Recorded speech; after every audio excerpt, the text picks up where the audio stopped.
what do we do with those people? I know it's cute and funny when it's a little kid and they do something annoying. But what happens when it's the people you see on a day-to-day basis? Or the people that you see at every holiday, who just get under your skin like nobody's business? What do you do with them? I really didn't think I had to talk on this part. But then we got to prom. My husband is an assistant principal for Sun Lake High School, as you know. And he has certain duties that he must fulfill. So one of the duties was that he had to chaperone prom. And we got all dressed up. It was so nice. We went out to dinner with his principal. It was lovely. And then we got to prom. None of the students were there. That wasn't the problem. I walked in the double doors into the very pink room. And who is sitting in front of me but my high school math teacher? And God said, "You remember her?" And she started to talk because, of course, she's in charge of prom. And there were things that God just kept on reminding me about that got under my skin. That I might not have acted the most loving-like in high school and probably over an apology or two. And then God directed me to this verse. And then I felt really bad. But here it goes. It's 1 John 4:10-21. If someone says, "I love God," but hates a Christian brother or sister, that person is a liar. For if we don't love people we can see, how can we love God, whom we have not seen? And God himself has commanded us that we must love not only him, but our Christian brothers and sisters too. I don't know about you, but I particularly like being called a liar. And that was very challenging for me this week. And God just brought a person to my mind. Oh, how he brought her to my mind. There was a girl in our campus ministry. Steve and I worked in a campus ministry when we were dating, and there was a young lady who attended there who, let's just say, didn't practice the social graces that most people practice. Really, most of them. And she didn't understand when you told her what they were, or what would be polite, that might imply some change. I will never forget the Christmas party we had at the pastor's house, where we started to instill these shoes must always be on rule. Because someone dropped a pin, we went and found some. Because when she got there, she took her shoes off. And then that room started to smell. And so we all went outside to make the smell go away, only it lingered. Because she didn't put her shoes back on. And slowly but surely, we decided to instill the rule of shoes are always on for everyone, even if you have a broken foot. It's okay, the shoes must be on. To let you know the depth, because that's only one thing. I mean, really, that would be okay. We would be fine. Let's just say she liked Steve a lot.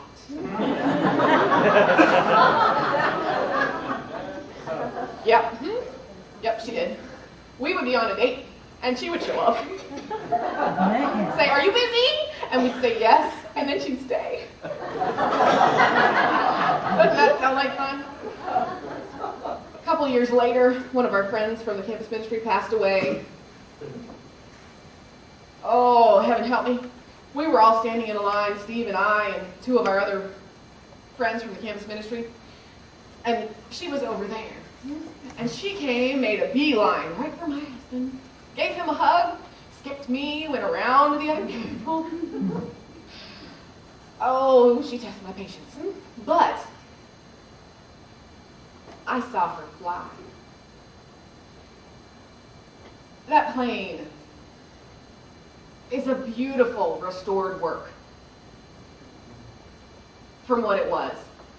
That little shell sitting up in the rafters. I have to say, from the pictures I've seen, it looks better than the original did. But my friend, because of her social faux pas, I guess you'd say, or unawareness, was amazing. When I finally stopped being annoyed with all the little things that were quirky and unusual about her,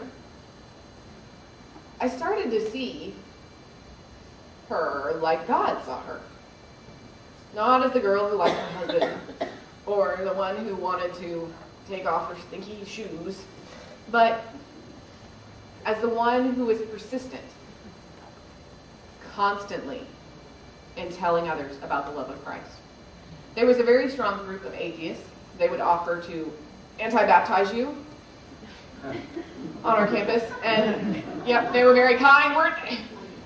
We really did not get along very well with them for the most part, and they were quite mean to all of us who were Christians. Not like physically abusive or anything. They were just grumpy and would say derogatory comments.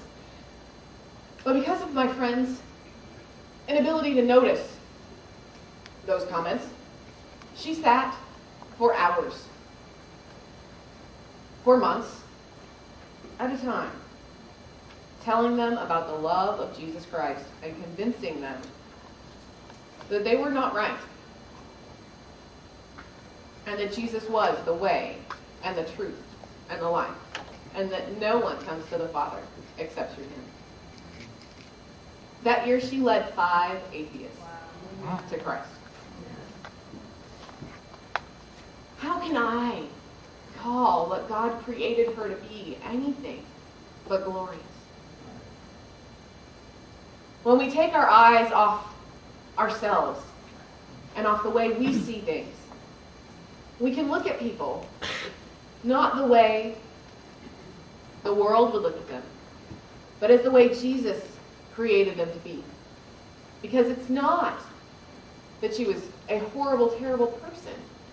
God created her to be a wonderful creation, specifically gifted and uniquely gifted for the group that she was called to reach.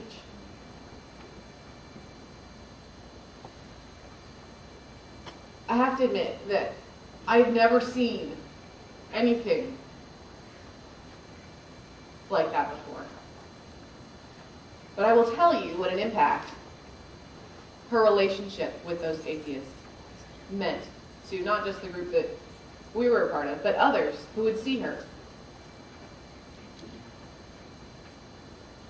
I don't know about you, but I want to fly. I want my relationships to show others about the beautiful restorative work that Jesus does.